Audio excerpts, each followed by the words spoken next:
Hello students, today we are discussing some more problem of AP. आज हम AP के ऊपर कुछ और प्रॉब्लम्स देखेंगे. जस्ट लाइक फर्स्ट वीडियो में हमने इस प्रकार के क्वेश्चन नहीं देखे थे, वर्ड प्रॉब्लम्स. ठीक है. इस प्रकार के वर्ड प्रॉब्लम्स आते हैं क्लास, आपसे पूछा जाता है कि इज इट इन AP और नॉट, क्या ये वर्ड प्रॉब्लम AP की है या नहीं, ये चेक करना होता है क्लास. तो word problem for AP check करने के लिए हमें सिर्फ एक चीज की जरूरत होती है, and that thing is that the difference of each term या difference of any of the two term in AP is equal. अगर हर टर्म का डिफरेंस सेम हो तो वो क्या कहलाता है, एपी. तो हम फर्स्ट प्रॉब्लम की ओर चलते हैं. The first problem is given here. हमें एक प्रॉब्लम दी हुई है, the taxi fare after each kilometre.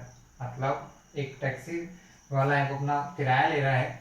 When the fair is ₹15 for the first, मतलब पहले किलोमीटर के लिए वो ₹15 लेगा, and ₹8 for each additional kilometre, और आगे आने वाले हर एक किलोमीटर के लिए वो ₹8 चार्ज करेगा. कितना चार्ज करेगा क्लास? ₹8. सो हम देख लेते हैं. सो अगर इस क्वेश्चन के हिसाब से हम देख लेते हैं, अगर वो 1 किलोमीटर चल रहा है, 2 चल रहा है, 3, तो कितना पैसा देना पड़ेगा. अगर वो फर्स्ट किलोमीटर चलेगा तो नीड्स टू पे ₹15, क्योंकि फर्स्ट किलोमीटर का चार्ज कितना है, 15. अगर वो 2 किलोमीटर चलता है तो 15, और सेकेंड किलोमीटर के लिए +8, तो 23. 15 + 8 23. अब 2 किलोमीटर के लिए 23, एक और किलोमीटर चलेगा तो 23 में कितने रुपीस जुड़ जाएंगे? ₹8, क्योंकि उसने बोला है हर एक बार वो ₹8 एक्स्ट्रा लेगा. तो 23 + 8 31. अगर एक और किलोमीटर चल रहा है तो फिर ₹8 ऐड हो जाएंगे, तो क्या हो जाएगा? 39. तो क्लास आप देख रहे हैं इन 4 नंबर्स में सभी का डिफरेंस कितना है? 23 - 15 8, 31 - 23 8, 31 - 39 - 31 8. ये यहाँ इसका मीन ये है कि हर एक टर्म्स का डिफरेंस फिक्स है क्लास. दैट मींस ये किस में है क्लास? यस. तो first question is in AP. First question किस में class? Is in AP. First question हमारा एपी में है. Okay. Now we turns toward the second. हम सेकंड क्वेश्चन देखते हैं. In the second situation, the amount of air present in a cylinder. किसी cylinder में एयर प्रेजेंट है उसके बारे में है. When a vacuum pump remove 1/4 of the air remaining in the cylinder at a time. मतलब अगर हम वैक्यूम पंप को एक बार चलाते हैं तो वो 1/4 एयर निकाल देता है. ठीक है. बट विच 1/4 एयर रिमेनिंग, जो उसके अंदर बची हुई है उसका 1/4 एयर. तो क्लास क्वेश्चन के लिए मैं कुछ अज्यूम करूंगा. सपोज मैं मान रहा हूं कि 100 unit of air is present. Unit की जगह मैं कुछ भी ले सकता हूँ, centimetre cube, metre cube, but मैंने यूनिट लिख दिया क्योंकि हमें यहाँ यूनिट का कोई मीन नहीं है. हमें कैलकुलेशन करने के लिए नंबर की जरूरत है, that is the 100 unit of air present है किसी सिलेंडर में. एक बार में क्या कर रहा है सिलेंडर? अभी 100 है. अगर मैं एक बार वैक्यूम पंप चलाऊंगा तो 1/4 एयर इसमें से निकल जाएगी. ठीक है. 1/4 एयर एक बार में निकाल देता है. तो अगर मैं वैक्यूम पंप चलाता हूँ फर्स्ट टाइम, तो मैं करता हूँ फर्स्ट टाइम उसने वैक्यूम पंप चलाया तो कितनी एयर निकलेगी? 1/4. 1/4 को कैसे लिखते हैं क्लास? ध्यान से देखना. 1/4 ऑफ कितना बचा है यहाँ पर? 100 है. ऑफ का मीन होता है मल्टीप्लीकेशन. क्लास क्या होता है? मल्टीप्लीकेशन. तो 1/4 ऑफ की जगह लगा मल्टीप्लाई 100. 4 1 जा 4 से कैंसिल होता है 25 टाइम. मतलब वो 25 यूनिट क्या करेगा? 25 यूनिट उसने रिमूव कर दी क्लास. तो 100 में से अगर 25 रिमूव कर दिए तो आप बताएंगे मुझे कितना बचा है. तो फर्स्ट टाइम कितनी प्रेजेंट थी? 100. 25 रिमूव होने के बाद क्या बचा है? 75. द मेन थिंग, अब ध्यान से सुनिएगा क्लास. अब हमारे पास सेकेंड कंडीशन के बाद कितना बचा है उसके अंदर? 75. उसने ये कहा है it removes 1/4 of the air remaining, जो बची हुई है जैसे अब यहाँ बची हुई कितनी है? 75. तो इस बार क्या करेंगे? 75 का 1/4 निकालेंगे, ना कि 100 का. तो अब हम निकालेंगे 1/4 ऑफ 75. 75 को 4 से अगर मैं डिवाइड करता हूँ क्लास, तो आंसर क्या आएगा? 18.75. क्या है क्लास? 18.75. यानी अब मुझे 75 में से 18.75 माइनस करूंगा तो मुझे पता चलेगा अब यहाँ क्या आंसर आने वाला है. 18.75 पॉइंट लगा के 0 माइनस करेंगे तो क्या आएगा क्लास? 25 एंड 56. 56.25। तो नेक्स्ट आंसर क्या होगा क्लास? 56.25। ये मैंने माइनस क्यों किया? क्योंकि उसने वो हर बार इतनी हटा देता है, यानी 75 थी, 75 का 1/4 होता है इतना, यानी इतनी एयर उसने बाहर निकाल दी। तो 75 में से अगर इतनी एयर बाहर निकाली तो अब कितनी बची? 56.25। तो ये है। तो अब क्लास हमारे पास 3 वैल्यू आ गई है, तो हम चेक करते हैं क्या ये तीनों वैल्यूज एपी में है या नहीं। अगर ये तीनों एपी में है, इसका मतलब कि हमारा सिस्टम एपी में। अगर तीनों एपी में नहीं है तो सिस्टम एपी में नहीं है। तो चेक कर लेते हैं। एपी में चेक करने के लिए क्या होता है class? Always we minus next term minus previous term. हम हमेशा नेक्स्ट टर्म में से प्रीवियस टर्म को माइनस करते हैं क्लास। तो next term is 75 minus previous term 100, answer is -25। Okay, ये इन दोनों के लिए डी की वैल्यू निकली है। अब नेक्स्ट टर्म सेकेंड बार इन दोनों में चेक करते हैं। Next term 56 minus 25 minus 75, minus करेंगे तो क्या आएगा क्लास? 18.75 आएगा। ये दोनों वैल्यूज अलग है, मतलब डी की जो दोनों वैल्यू हमने निकाली हैं वो डिफरेंट है। इसका मीन्स क्या होगा क्लास? कि डी अलग अलग है। और ऐसा पॉसिबल है क्या एपी अगर है तो डी की वैल्यू सेम आना चाहिए, बट डी यहाँ डिफरेंट आ रहा है। दैट मीन्स ये सिचुएशन जो है, ये कंडीशन है, ये एपी में नहीं है क्लास। ओके क्लास, ऐसे कुछ क्वेश्चन और भी होंगे, आप उनको सॉल्व कीजिए। अगर आपको कोई भी प्रॉब्लम आती है, कोई भी डाउट्स आता है, तो आप मुझे बिल्कुल कमेंट बॉक्स में डालिएगा। मैं हर एक चीज का वीडियो आपको जरूर शेयर करूंगा class. Now we move towards some more questions, some more situation. अभी जो क्वेश्चन देखा था, इसमें क्वेश्चन वर्ड के फॉर्म में था। Same question, check. क्वेश्चन कैसे आता है? चेक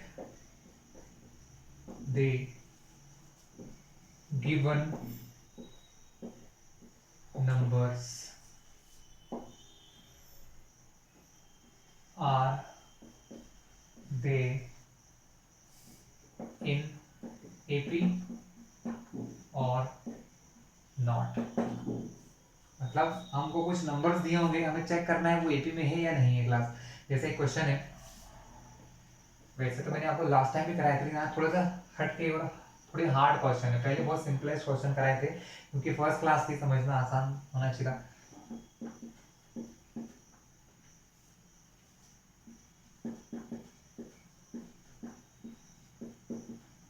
क्लास क्वेश्चन देख रहे हैं आप? 3 plus root 2, 3 plus 2 root 2, 3 plus 3 root 3। मुझे चेक करना है कि ये जो नंबर्स हैं, एंड सो ऑन कर दो इसको। पैटर्न देखिए आपको यहाँ पर रूट 2, 2 रूट 2, 3 रूट 2, तो अगले में क्या होगा? 4 रूट 2, 5 रूट 2, इस पर आता है। तो हमें चेक करना है कि एपी में है कि नहीं। तो क्लास एपी में होने के लिए सिर्फ और सिर्फ एक कंडीशन रिक्वायर है, and that condition is the difference of every two term या एवरी टू सक्सेसिव टर्म। मतलब कोई भी दो कंसेक्यूटिव या सक्सेसिव टर्म, दो पास पास की जो टर्म्स है, इनका डिफरेंस जो है वो हमेशा इक्वल होना चाहिए। तो हम निकालेंगे common difference for second and first term. चाहे तो लिखे, नहीं तो नहीं भी लिखे तो चल जाएगा। सेकेंड और फर्स्ट टर्म के लिए कॉमन डिफरेंस चेक करना है। तो सेकेंड टर्म हमारी है 3 प्लस रूट 2, क्योंकि डी निकालने का फॉर्मूला क्या होता है? Next term minus previous term. तो नेक्स्ट टर्म हो गई 3 प्लस रूट 2, प्रीवियस टर्म क्या है क्लास? 3 माइनस, तो next term minus previous term class. Okay, minus करें, -3 plus 3, sorry plus 3 and -3 cancelling out, एक दूसरे से कट गए, क्या बचेगा यहाँ पर? रूट 2। फर्स्ट और सेकेंड टर्म के लिए रूट 2 क्या आया है? ये। वी अगेन फाइंड, हम फिर से फाइंड करेंगे common difference for third and second term. मतलब हम थर्ड और सेकेंड टर्म के लिए फिर से कॉमन डिफरेंस निकालेंगे। मतलब third term minus second term. तो थर्ड टर्म है 3 प्लस 2 रूट 2, उसमें से माइनस करना है सेकेंड टर्म माइनस, लेकिन यहाँ क्लास 1 एंड 1 2 नंबर्स हैं, इसलिए मैं ब्रैकेट यूज करूंगा, नहीं तो आपसे गलती हो जाएगी, और होती ही है स्टूडेंट, अगर आप थोड़ा सा जल्दी में रहेंगे तो कर देंगे गलती। सो क्लास पहला वर्क क्या है? रूट से बाहर वैल्यूज लाना, रूट के बाहर नहीं, ब्रैकेट के बाहर वैल्यूज लाना। ब्रैकेट के बाहर माइनस लगा क्लास, तो अगर माइनस से बाहर कोई चीज निकालेंगे आप तो साइन चेंज होता है डेफिनेटली। तो यहाँ प्लस है, बन जाएगा -3।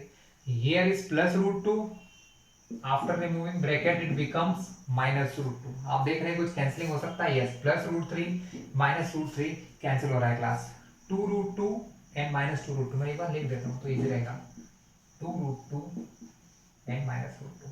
क्लास इस प्रकार के नंबर को माइनस करना थोड़ा सा समझदारी वाला काम। जैसे यार √2 है, इसके आगे यहाँ पर क्या लिखा है, कुछ नहीं है, तो मैं 1 मान लूंगा। तो हम क्या करते हैं, √2 को माइनस नहीं करेंगे क्लास, √2 के सामने वाले नंबर्स को माइनस करेंगे। Here is 2, here is 1, 2 - 1 1√2, but we never use 1 here. हम यहाँ पर कभी भी 1 का यूज नहीं कर सकते हैं, इसलिए इसको क्या आंसर देंगे, √2। आप देख रहे हैं √2 कॉमन डिफरेंस सेम है। अगर कॉमन डिफरेंस सेम है तो हम क्या लिखेंगे,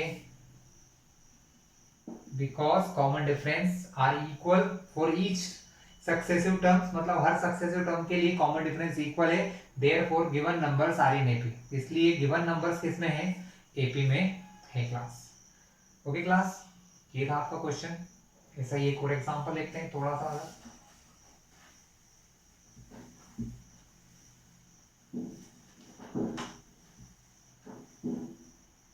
class next question is 0.2, 0.22, 0.222 and so on. ठीक क्लास, चेक करें। चेक करने का वही रूल है, जस्ट लाइक लास्ट क्वेश्चन, जैसे कि हमारा पिछला क्वेश्चन था। अब मैं आपको थोड़ा जल्दी कर रहा हूँ क्योंकि आपको उतना लिखने में टाइम वेस्ट ना करें, वीडियो बड़ा होता जाता है क्या मीन से। तो हम निकालेंगे common difference, second term minus first term, second term में से फर्स्ट टर्म माइनस करते हैं। सो 0.22 माइनस 0.2, क्लास माइनस नहीं करना आता तो ध्यान से देख लेना। 0.22 में से मुझे 0.2 माइनस करना है। क्लास माइनस हो ही नहीं सकता है, क्यों, क्योंकि यहाँ पॉइंट के बाद 2 नंबर है, यहाँ 1 नंबर है। क्या करें, तो पहला काम यहाँ पर एक 0 लगा दो, क्योंकि पॉइंट के बाद में ऐसे जीरोस ऐड कर सकता हूँ, यहाँ रख सकता हूँ, क्योंकि 0.20 लिखो या 0.2 लिखो एक ही बात है। माइनस करते हैं, 2 - 0 2, 2 - 2 0, पॉइंट का पॉइंट, 0 का 0। हमारा डी क्या है इन दोनों टर्म के लिए, दैट इज 0.02। क्या निकला class, 0.02। Okay class, now common difference find कर लेते हैं for third and second term. Once again we find common difference, that is 0.222 minus 0.22। फिर से क्लास माइनस करते हैं, 0.222, 0.22, यहाँ 22 है, यहाँ 3 नंबर है, यहाँ 2 है, राइट 1 0 हियर। माइनस करते हैं, 2 - 0 2, 2 - 2 0, 2 - 2 0, पॉइंट का पॉइंट, 0 का 0। कॉमन डिफरेंस क्या आया क्लास, 0.002। आपको लगता है ये दोनों इक्वल होंगे, जी नहीं, यहाँ है 0.02 और यहाँ है 0.002। Class both are not equal, ये दोनों सेम नहीं है, देयरफॉर डी की वैल्यू इक्वल नहीं है, इट मींस ये एपी में नहीं है। क्या लिखोगे आप, because value of D for both situation या फॉर बोथ कंडीशन, इन दोनों कंडीशन में डी की वैल्यू सेम नहीं आई है, दैट मींस क्या होता है क्लास, के ये जो गिवन कंडीशन है ये हमारी एपी में नहीं है क्लास। ओके क्लास, तो ये यहाँ आपका फर्स्ट टाइप के एक्सरसाइज या फर्स्ट एक्सरसाइज और फर्स्ट टाइप के क्वेश्चंस फिनिश होते हैं। बट फिर भी अगर आपको कोई डाउट रहे तो मैं प्रेजेंट हूँ, कहीं नहीं जा रहा हूँ, बस मुझे भेजिए क्वेश्चंस, कमेंट बॉक्स में डालिए, आपको वीडियो तैयार मिलेगा नेक्स्ट डे। अब हम बात करते हैं क्लास, अगर मुझे फर्स्ट टर्म गिवन है, कॉमन डिफरेंस दे दिया, अगर मुझसे पूछ दिया फाइंड 50th टर्म, आप मुझे 50वें नंबर की टर्म निकाल के दिखाइए, तो क्या ऐसा कोई फॉर्मूला हो सकता है। चलिए हम पहले फॉर्मूला बना लेते हैं कि फॉर्मूला बना कैसे। देखिए क्लास, अब अपन लिखते हैं एपी। हमने देखा फर्स्ट टर्म ए होती है और कॉमन डिफरेंस, सपोज कोई एपी है जिसकी फर्स्ट टर्म ए गिवन है और उसका कॉमन डिफरेंस डी आपको दे दिया गया है और आपको बोला गया है एपी बनाओ। बहुत अच्छी बात, ए नेक्स्ट टर्म में हो जाएगा ए प्लस डी, उसके अगले टर्म में ए प्लस डी, बताता हूँ क्लास कैसे। मैंने आपको हमेशा क्या समझाया है, एपी में मतलब हम एक फिक्स वैल्यू को जोड़ते जाते हैं और उस फिक्स वैल्यू को क्या कहते हैं, कॉमन डिफरेंस। इसका मतलब ये we every time add D, हम हर बार एक डी ऐड कर देंगे फर्स्ट टर्म में, यस, नेक्स्ट टर्म में डी ऐड किया, फिर एक डी ऐड किया, फिर एक और डी ऐड कर दिया, फिर एक और डी ऐड कर दिया। ऐसे हर बार हम एक एक डी ऐड करते जाएंगे तो क्या आंसर आएगा, चला चेक करते हैं। ए प्लस डी, ए प्लस डी को लिख सकता हूँ 2d, यस लिख सकते हैं। ए प्लस 1 2 3 डी 3 बार आया तो लिख सकते हैं इसको 3d, यस। ए प्लस डी कितने टाइम्स आया क्लास, डी कम्स 4 टाइम्स, तो हम इसको लिख सकते हैं 4d। तो आप क्या लिख रहे हैं क्लास, हर बार एक डी बढ़ता जा रहा है तो गारंटीड में नेक्स्ट टर्म को क्या लिख सकता हूं, I can write it A plus 5d। उसके बाद वाले टर्म को क्या लिख सकते हैं, ए प्लस 6d। अब इसमें कनेक्शन मिलाने की कोशिश करते हैं क्लास। कनेक्शन ये है कि मैं इस ए को लिख सकता हूं ए प्लस 0d, 0 के बाद 1d 2d 3d 4d 5d 6d 7d ऐसे बढ़ता जाएगा क्लास। तो यहाँ एक जनरल टर्म या nth टर्म का फॉर्मूला बन जाएगा, ए एन लिखो या इसको किसी किसी बुक में tn भी लिखते हैं। an या tn का मतलब है nth टर्म, nth टर्म का मीन जैसे कि ये first term, second term, fourth term, fifth term, sixth term, seventh term, वैसे ही nth टर्म। n की जगह 10 रखा तो वो 10 टर्म हो जाएगा, n की जगह 50 रखा तो 50th टर्म हो जाएगा, इस प्रकार कुछ भी रख दो। तो nth टर्म का फॉर्मूला क्या बन रहा है, a डेफिनेटली हर एक बार आ रहा है, a प्लस, अब क्लास समझना, पहली टर्म है तो क्या हो रहा है, d है हमारा 0, दूसरी टर्म है तो d है हमारा 1, सॉरी d हमारा है 1, थर्ड टर्म है तो d की वैल्यू है 2, फोर्थ टर्म है तो d की वैल्यू है 3। मतलब हर बार एक d कम आ रहा है, हर बार एक d कम आ रहा है। इसका मतलब अगर मैं यहां लिख दूं n तो यहां पर क्या होगा, d एक कम होगा किससे, n से। इसका मतलब होगा यहां होगा n माइनस 1, यानी अगर मुझे nth टर्म निकालना है तो d उसमें क्या होगा, n माइनस 1d होगा। तो फॉर्मूला क्या है, टर्म में से दो ही चीज आ रही है, a और d प्लस हो रहे हैं, तो a प्लस d की जगह यहाँ क्या आ जाएगा, n minus 1d, a plus n minus 1d, क्योंकि क्लास फर्स्ट टर्म थी तो 0d था, to second term first 1d, third term 2d, fourth term 3d, तो n टर्म में उससे एक कम d यानी n minus 1d। Class this is the formula for nth term. ये किस चीज का फॉर्मूला है क्लास, nth टर्म का फॉर्मूला, याद कर लीजिएगा a plus n minus 1d। Class question कई प्रकार से आते हैं, मैं एक नॉर्मल सा क्वेश्चन लूंगा आज और नेक्स्ट वीडियो में बिल्कुल डिटेल में इस एक्सरसाइज को सॉल्व करेंगे। तो एक सिंपलेस्ट क्वेश्चन है कि आपको एक एपी के लिए बोला गया है कि किसी एपी की फर्स्ट टर्म 5 है एंड कॉमन डिफरेंस 2 है और find 90th term. 90th term मतलब T90 आपको फाइंड करना है, आपके पास ए गिवन है, डी गिवन है। तो क्लास आप T90 के लिए पहले क्या करोगे, फॉर्मूला लगाओगे,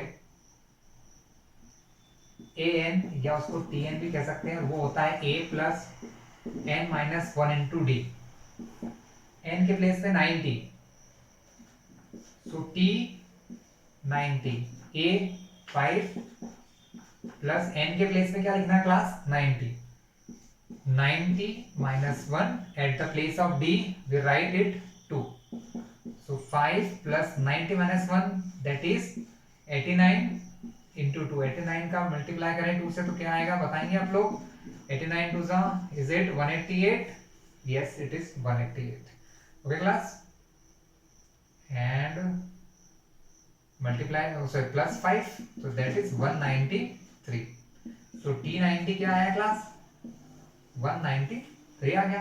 फॉर्मूला था 90, आप जो टर्म बोलो 1000 2000 10,000 लाख कोई सी भी टर्म आप निकाल सकते हो, आपके पास ये फॉर्मूला है। तो क्लास तो ध्यान रखना, एक फॉर्मूला जरूर याद कर लेना।